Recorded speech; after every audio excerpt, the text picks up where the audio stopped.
Hi hello welcome to my channel happy vibes. எங்கள் அம்மா வீட்டுக்கு போயிருந்தேன். என்ன சாப்பிட்ற அப்படின்னு கேட்டதும் பிரியாணி அதுதான் ஃபஸ்ட்டு வர வார்த்தை. ஸோ இன்றைக்கி எங்கள் வீட்டில் special mutton biryani and chicken 65 mutton gravy தான். ஸோ அதுக்கு ஆஸ் யூஷுவல் என்னோட வேலை வெங்காயம் கட் பண்ணி கொடுக்கறது. வெங்காயம் தக்காளி பச்சை மிளகாய் கட் பண்ணி கொடுத்துட்டேன் எல்லாம் செய்கிறதுக்கு. ஸோ எங்கள் அம்மா சூப்பரான ஒரு பிரியாணி செஞ்சுருந்தாங்க. மட்டன் பிரியாணி ஆவி பறக்கும் போது சாப்பிட்றது தான் எனக்கு ரொம்ப பிடிக்கும். வெளியில் சாப்பிட்றத விட வீட்டில் சாப்பிட்றது தான் ரொம்ப பிடிக்கும். அதுக்காக வெளியில் சாப்பிட மாட்டேன்னு சொல்ல மாட்டேன். பட் இருந்தாலும் வீட்டில் பிரியாணி செஞ்சு சாப்பிடும் போது இன்னும் நல்லா இருக்கிற மாதிரி இருக்கும்.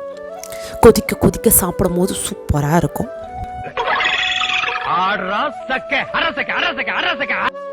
So mutton biryani, mutton gravy and chicken 65 தயிர் பச்சடி இதுதான் எங்கள் வீட்டு ஸ்பெஷல். சூப்பரான பிரியாணி, சூடாக சூடாக சாப்பிடும் போது யம்மியான ஒரு பிரியாணி.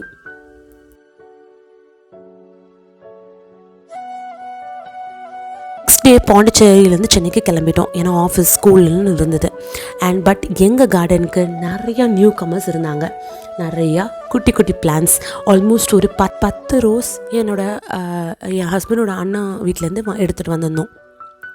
எல்லாமே அதாவது கார்டன் ஃபுல்லாக இந்த மாதிரி பூக்களோட சூப்பராக பார்க்கும்போது செமையாகவே இருந்தது. அந்த மாதிரி இன்டோர் பிளான்ஸ்க்கு தேவையானது. ஆனால் இது வரைக்கும் இன்டோர் பிளான்ஸ் வாங்கி நான் எதுவுமே இன்டோரில் வைக்கவே இல்லை. எனக்கு என் பையன் ஏதோ பிச்சிருவானுங்கிற பயம், இல்லை தள்ளி விட்டுருவாங்கங்கிற பயம். ஸோ அதனால் இப்போதைக்கு வெளியில் தான் வச்சுருக்கேன். எப்போ அவர் செடிக்கிட்ட போலையோ அப்போ தான் நான் இங்கே வைக்கிற மாதிரி இருக்கும். ஸோ நிறைய ரோசஸ், நிறைய அதாவது ஃப்ரெஷ்ஷான ஃப்ளார்ஸ் நிறைய இடத்துல பார்க்கும்போது சூப்பராகவே இருந்தது பார்க்குறதுக்கு. தீபாவளினாவே சின்ன வயசில் இருக்கும் போது அது தீபாவளி தான். லைக் பட்டாசு, ட்ரெஸ்ஸு, ஸ்வீட்ஸு அப்படின்னு சொல்லிட்டு. பட் ஒன்ஸ் பெரியவங்களான உடனே நம்மளோட அந்த பட்டாசு வெடிக்கிறங்கிற இன்டென்ஷன்லாம் கொஞ்சம் கொஞ்சமாக குறைஞ்சிரும். ஏன்னா கொஞ்சம் 11th 12th காலேஜ்னு வரும்போது. பட் அதுக்கப்புறம் எனக்கு பயங்கர interest in Deepavali. It's because of Shashti தான். நான் சஷ்டி விரதம் இருப்போம். இயர் ஃபுல்லாகவே காத்துட்ருக்கிறது அந்த சஷ்டி விரதத்துக்காக தான் இருக்கும். இது என்னோடய பர்ஸ்பெக்டிவ். ஸோ சஷ்டி விரதம் எப்படி இருக்கலாம், என்ன பண்ணலாம், நான் என்ன பண்ணியிருக்கேன் அப்படிங்கிறத நான் இன்னொரு வீடியோவில் உங்கள் கூட ஷேர் பண்ணுறேன். ஸோ உங்களுக்கும் இன்ட்ரெஸ்ட் இருந்ததுன்னா நீங்களும் அந்த வீடியோவை பார்த்து என்ஜாய் பண்ணுங்கள். அண்ட் மோர் ஓவர் நீங்கள் யாராவது சஷ்டி விரதம் இருப்பீங்க அப்படின்னா நீங்கள் எப்படி விரதம் இருப்பீங்கிறதையும் என் கூட ஷேர் பண்ணுங்கள், கமெண்ட்ஸில் சொல்லுங்கள். என்னை பொறுத்த வரைக்கும் சஷ்டி விரதமே ஒரு ஸ்பெஷலான ஒரு விரதம் தான். பேர் அக்ரி பண்ணுவாங்களா இல்லையான்னு எனக்கு தெரியாது. பட் என்னை பொறுத்த வரைக்கும் இது என்னோடய பர்ஸ்பெக்டிவ். இந்த வருஷமும் சஷ்டி விரதம் இருப்பேன். அன்னன்னைக்கு என்னென்ன நான் சாப்பிட்றேன், என்ன பண்ணுறேன் அப்படிங்கிறதையும் நான் வீடியோஸை போடுறேன். நீங்கள் உங்களுக்கு யூஸ்ஃபுல்லாக இருந்ததுன்னா பார்த்து என்ஜாய் பண்ணுங்கள்.